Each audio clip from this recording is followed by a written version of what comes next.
Tu peux recevoir des likes, ça peut peut-être te satisfaire ton ego, mais quoi, 2 minutes. Après, ça, tu vas redevenir comme tu étais. Les réseaux, c'est pas la vraie vie.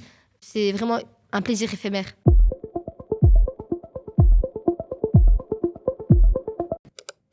Bonjour, je suis Benoît Dubras. Bonjour, je suis Laetitia de la Biblif. Déclic est une rencontre liée aux écrans.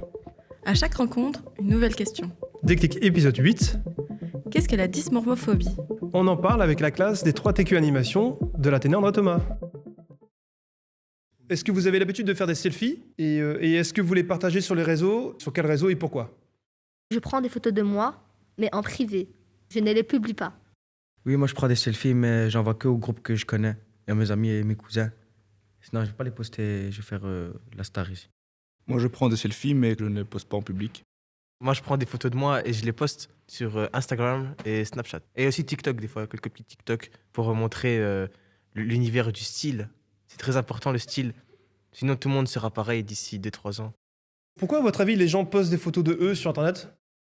Les gens postent des photos pour montrer leur valeur, pour montrer qu'ils sont beaux ou pour prouver quelque chose. Moi, je trouve que les gens qui postent des photos en public, etc., c'est juste pour prouver et pour vivre pour les caméras. Je suis pas d'accord. Parce que moi, je pense que quand on poste des photos, on peut aussi avoir confiance en soi. C'est très important, la confiance en soi. Tu crées pas une confiance en toi en recevant des compliments par les autres. Il y en a, ils peuvent être les plus beaux, mais tant qu'ils n'ont pas confiance en eux, ben, c'est pas les compliments des gens qui vont les satisfaire leur ego. Il y a des personnes qui font ça, on va dire, pour eux, et des personnes qui font ça pour les autres. Moi, j'aime pas les gens qui disent vivre pour les caméras. À part si, on va dire, si tu veux prouver, on va dire, t'es à Zanzibar, tu fais une photo comme ça, tu veux prouver, là, maintenant, je peux te dire ouais. Mais on va dire, si tu mets une publication pour les gens, bien pour toi-même, je peux pas dire ça que tu veux pour les caméras. Je préfère voir sur les réseaux des nouveaux visages, des nouvelles créations, que de voir, par exemple, du pain et du fromage dessus. Je vois pas c'est quoi l'utilité, ça m'apporte rien. Ben, si, forcément, ça va t'apporter à apprendre à cuisiner, par exemple. Je pense pas que c'est ton fort. Je pense que voir des beaux visages, ça va pas te servir à grand-chose. Est-ce que les réseaux sociaux, ils ont été créés au départ pour juste servir à aider les gens? Est-ce que c'est ça leur but? Non, je pense que c'est plutôt pour se faire des amis, pour découvrir de nouvelles choses dans d'autres pays. Pour se faire kiffer, quand tu vois de la nourriture, ça donne envie. Le fromage avec du jus d'orange, voilà. Pour moi, c'est important de partager. Et si on n'est pas content, on n'a qu'à pas installer les réseaux sociaux. Puisque de base, c'est sociaux. Du coup, c'est un moyen de partage.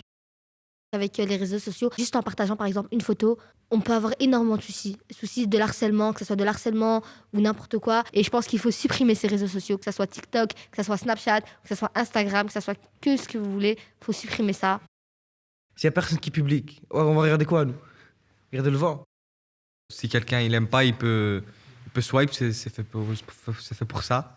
Donc il a qu'à glisser et il passe à quelque chose d'autre. Je sais pas pourquoi il y a des personnes que ça passe bien et des personnes, on va dire que c'est moche. Non, mais parce qu'il y a des gens, ils sont pas photogéniques. Ça veut dire quoi, photogénique? Ils aiment pas leur visage en photo. Ne pas être photogénique, c'est, on va dire, une personne qui est moche dans photo. Dans la vraie vie, elle n'a pas la même tête qu'en photo, monsieur. Photogénique, c'est en mode on te prend une photo et sur la photo, ben t'es bien, t'es beau et tout. Et ceux qui sont pas photogéniques, sur les photos, ils sont pas très beaux. Comment on juge si une personne est photogénique ou pas? Quand on sait qu'on n'est pas photogénique, on a une idée, c'est en voyant les likes. Parce on peut aussi mettre des likes sur les photos. Donc si la photo est belle et que les gens nous trouvent beaux dessus, on aura forcément plus de likes. Et si c'est l'inverse, on aura moins de likes. Vous voyez, les réseaux sociaux, regardez ce que ça a rendu comme mentalité. Il faut se faire un propre avis, il faut s'accepter. Et tant que nous, on aime, on n'a pas besoin de l'avis des gens pour s'accepter. Ok, on n'a pas besoin, quelqu'un il vient chez moi, il va me dire je suis moche, donc tout moi je vais me faire à l'idée que je suis moche sous prétexte que cette personne m'a dit que je suis moche. Il y a des personnes, on va dire, ils ont besoin de l'amour des gens, parce que, on va dire, ils n'ont pas eu l'amour des parents, ou bien l'amour mais ils n'ont pas assez d'amour. On va dire, si une personne va leur dire t'es moche, une personne va leur dire t'es beau, ça va leur faire plaisir une personne qui a dit t'es beau, tu vois. À partir du moment, quand tu connais pas la vraie réalité de la personne, tu peux pas juger, on va dire, ce qui se passe. Tu vas juste dire t'es beau, ça va rester en tête toute leur vie. Quand on est sur les réseaux sociaux, on doit faire face à toutes les situations. Donc si on reçoit des likes, c'est bien, on est content. Et si on reçoit des dislikes, on doit s'y faire quand même. Et on doit prendre la critique. C'est une critique bienveillante, une critique qui m'aide à m'améliorer. Pourquoi pas essayer de faire ce que la personne dit. Des fois, quand il y a trop de de t'es moche ou t'es beau, dans les commentaires, il faut supprimer sa photo. Les réseaux, ça rapporte qu'à se douter de soi-même. En fait, tant que tu ne t'apprécies pas, personne va t'apprécier. Et même, tu peux recevoir des likes, ça peut peut-être te satisfaire ton ego, mais quoi, 2 minutes. Après, ça, tu vas redevenir comme tu étais. Les réseaux, c'est pas la vraie vie. C'est vraiment un plaisir éphémère. Parmi vous, vous avez déjà commenté une photo pour dire à la personne qui la manque qu'elle était moche ou que c'était... Ouais. Vas-y, explique un peu. Parce que j'étais petit inconscient et j'ai écrit ce commentaire comme ça, c'est parce que je voulais suivre la tendance. Il y a plusieurs commentaires comme ça, je me suis dit moi aussi je vais mettre mon petit commentaire. Quand j'ai posé la question, tu as souri, donc c'est rigolo de faire ça ou pas? Peut-être à l'époque je trouvais ça drôle, mais maintenant c'est vrai, je comprends, j'ai la mentale et je sais que peut-être c'est moins bien d'écrire ces commentaires. Ça peut blesser, même parce qu'en fait on voit qu'il y en a tellement qu'on se dit c'est bon, ça fait plus rien, c'est pas mon commentaire qui va lui faire quelque chose. La personne qui, on va dire, elle prend les commentaires en mal, on va dire en mal, bah, faut qu'elle arrête qu'elle fasse contenu, ou bien faut qu'elle prenne le mental, monsieur. Elle a qu'à désactiver les mauvais commentaires, monsieur, comme ça elle ressent que du bien. Tout le monde est beau et belle à sa manière, juste il y en a qui rentrent pas dans les critères de la société. Cheveux longs, le corps formé. Ça veut dire quelqu'un qui est forcément plate, forcément ça rentre pas dans les critères de la société. Je vous jure, c'est vraiment horrible de penser ça et de dire ça. T'es belle parce que t'as des grosses fesses ou parce que t'as des longs cheveux ou t'as des cheveux blonds, t'as pas de boutons, etc. On a tous des imperfections, on a tous des boutons, on a tous des poils, on est tous beaux et belles à sa manière. Il n'y a pas de belle et beau. Et t'es qui toi pour venir et mettre un commentaire? Qui te dit pas que cette personne, alors ton commentaire, il peut mener au suicide de la personne? On s'en rend pas compte des conséquences. Quand vous faites des photos de vous, est-ce que vous prenez du temps à les faire? Ou est-ce que la première photo, ça passe? Pour moi, la première photo, elle passe. De toute façon, je vais pas la poster, du coup, ça sert à rien de recommencer. Je m'apprête, même il y a des fois, je suis dans ma chambre, je m'apprête, je prends des belles photos de moi, etc., pour les mettre dans mon fond d'écran. Je prends des belles photos pour moi-même, pour la garder dans ma pellicule. Au début, je regarde, je me dis, est-ce qu'elle passe bien ou pas? Après, je change. Après, ouais, je fais des photos avec mes amis. Quand je prends mes photos, je mets d'abord la lumière autour de mon téléphone. Pour ça m'éblouit, parce que je suis assez foncé quand même, tout de même. Et du coup, la lumière me rend un peu plus blanc, du coup, on me voit un peu mieux sur la caméra. Et aussi, après, je vais un peu sur Photoshop et je modifie un peu mon visage et un peu le fond, etc. J'y rajoute un peu de détails. Des fois, je mets des yeux bleus sur moi, parce que les filles préfèrent ça. Du coup, on s'adapte un peu à l'environnement. C'est pour être un peu plus dynamique. Ce genre de montage et tout qu'on peut faire aux photos, ça peut être très dangereux des fois. Par exemple, si on veut rencontrer une fille et qu'on lui dit d'envoyer sa tête et qu'elle envoie une tête vraiment où elle est magnifique, exceptionnelle et que c'est notre style, et qu'en vrai, quand on va la voir, c'est pas du tout pareil, donc c'est mensonger et donc après, c'est très désagréable. Pourquoi vous pensez que les gens font ça? Pourquoi vous pensez qu'il y a des filtres? Il y a des filtres, des fois c'est juste pour rigoler, des filtres marrants. Et puis il y a des filtres utiles. Par exemple, si quelqu'un il trouve qu'il aime pas la taille de son visage, il est pas bien, il veut le changer, il y a des filtres pour qui arrondissent un peu plus le visage ou qui le grandissent un peu, ou voilà. On peut retoucher pour moi les photos. Si on a un manque de confiance en soi, on peut le faire, c'est pas grave.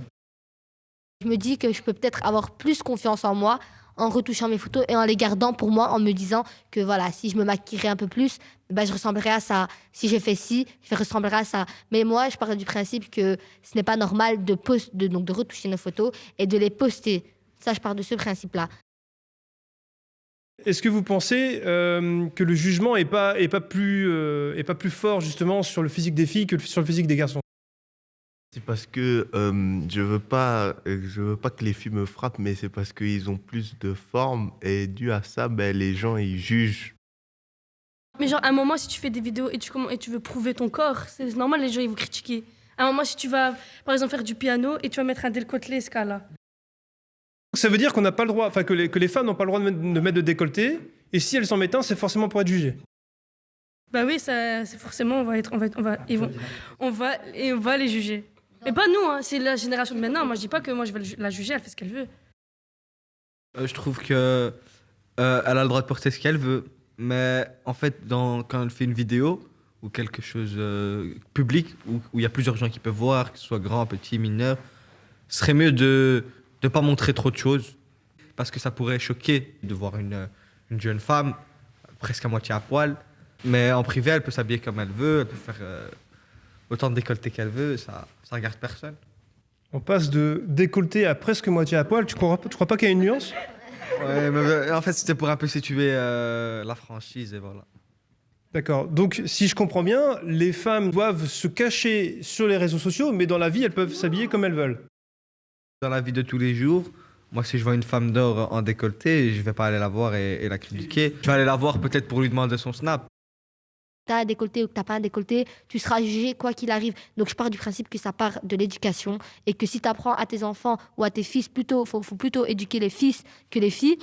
Je pars du principe que si tu as reçu une éducation et tu as grandi avec une maman, t'aimerais pas qu'on vienne chez ta maman. Si ta maman elle a chaud, il fait 35 degrés, elle va pas se mettre en cagoule parce que sous prétexte qu'il y a des mal élevés qui vont aller chez elle et lui dire oui voilà t'es comme ça, t'es une maman, etc. Non, c'est son choix personnel, c'est son éducation et comme t'aimerais pas qu'on fasse à ta sœur ou à ta maman, bah tu ne le fais pas aux sœurs des autres et à la maman des autres. Est-ce que vous savez ce qu'est la dysmorphophobie? La dysmorphobie. Ouais, est-ce que vous parlez depuis ce que vous parlez? Dysmorphophobie. Voilà ça. Dysmorphophobie. Oui, dysmorphophobie. La dysmorphophobie. La dysmorphophobie. La dysmorphophobie, déjà c'est une phobie. Ça veut dire que c'est la peur. Donc ils ont peur de la disformation, de la désinformation. Je crois que c'est les gens qui ont peur parce que comme ils se maquillent, ils se voient plus sans maquillage. Je pense que c'est la phobie de les personnes qui qui sont dénudées et tout. C'est pas les gens qui s'assument pas genre sans filtre et tout, ils ont peur de montrer leur vrai visage. C'est, on va dire, en gros, une maladie. Ça entraîne donc de l'anxiété, de la peur, d'une partie de notre corps. Ça veut dire, exemple, je vais être complexée hyper de mon corps et je vais être maniaque de ça. Ça veut dire que tout le temps, je vais voir un problème où peut-être il n'y en a pas. On peut aller voir n'importe quel médecin, ils vont nous dire qu'il n'y a pas de problème, etc. Mais en soi, nous personnellement, alors on le voit, ça veut dire que tout le temps, on va se regarder dans le miroir, on va essayer d'arranger le truc, alors qu'il n'y a rien. Et du coup, ça revient vraiment à de la peur, à de l'anxiété. On peut même en devenir malade, en fait. La dysmorphophobie, c'est une obsession d'une particularité de votre corps que vous ne faites que voir. Ça marche, par exemple, si vous regardez dans le miroir et que vous vous trouvez tout le temps, je sais pas, avec les oreilles trop grandes ou avec tout à l'heure on parlait du visage rond, etc. C'est quelque chose qui vous gêne tout le temps. On parle de dysmorphophobie aussi pour les gens qui se prennent en photo et qui ajoutent des filtres et après ils n'aiment plus leur propre image parce qu'ils préfèrent leur image avec des filtres. Qu'est-ce que vous pensez, vous, de ça? Parce que ça pousse quand même certaines personnes, pas forcément dans nos pays, mais plutôt aux États-Unis et au Brésil, notamment, ça fonctionne beaucoup comme ça. Des gens qui vont jusqu'à la chirurgie esthétique, ok, pour s'améliorer le corps. Qu'est-ce que vous pensez de ça? Moi, je pense que c'est n'importe quoi parce qu'on devrait s'assumer comme on est. C'est le principal. On a été créé avec un corps, on a grandi avec ce corps et on mourira avec le même corps. Et je trouve que ça sert à rien de le changer. Parce que peut-être s'il y en a qui veulent ressembler aux autres, genre en mode ils vont voir une personne et ils vont l'aimer, ils vont voir qu'elle est belle, du coup ils vont vouloir faire comme elle. Et par exemple, si la personne a fait de la chirurgie esthétique, et ben elle va faire la même chose et tout. Parce qu'il y en a qui font de la chirurgie pour entrer dans les critères de la société. Ça se voit sur les réseaux sociaux, à l'école, au travail aussi, dans la rue, partout. Le jugement des hommes, en général, sur une femme peut provoquer ceci. Par exemple, je vais être hyper complexée et je vais voir mon collègue du travail, il va me dire « Ah, aujourd'hui, t'as grossi !» Et moi, ça fait plusieurs jours que je réfléchis à ça. Ben, ça va, genre, je vais devenir maniaque, même si je perds 20 kilos. Ça peut déjà faire rentrer dans la tête des jeunes filles de 13 ans qui viennent d'être pubères. Ben, ça peut déjà leur faire rentrer dans leur tête que voilà, pour être belle, faut refaire son nez, faut refaire sa bouche, etc. Vous avez parlé des réseaux sociaux, vous avez parlé des influenceurs, et vous parlez pas du tout de publicité. Vous parlez pas du tout des affiches qu'il y a dans la rue. Vous parlez pas du tout des séries, vous parlez pas du tout des films. Est-ce que tout ça, ça vous influence pas du tout? Les réseaux sociaux, ça atteint plus les jeunes et les séries, etc. Tout ce qui est films, télévision, etc. C'est plus pour les parents, on va dire. Donc ça peut peut-être influencer les générations au-dessus de nous. Moi, personnellement, je veux aller voir une série, je veux voir une incroyable, par exemple, Kim Kardashian. Voilà, je m'en fous, quoi. Chacun son corps, chacun comment. Elle va pas m'influencer. Mais c'est une influenceuse. Oui, mais pas comme les autres par exemple Poupette Kenza, etc. C'est pas de ta génération. Voilà, exactement. Ok, on termine là-dessus. Merci à vous. Au revoir.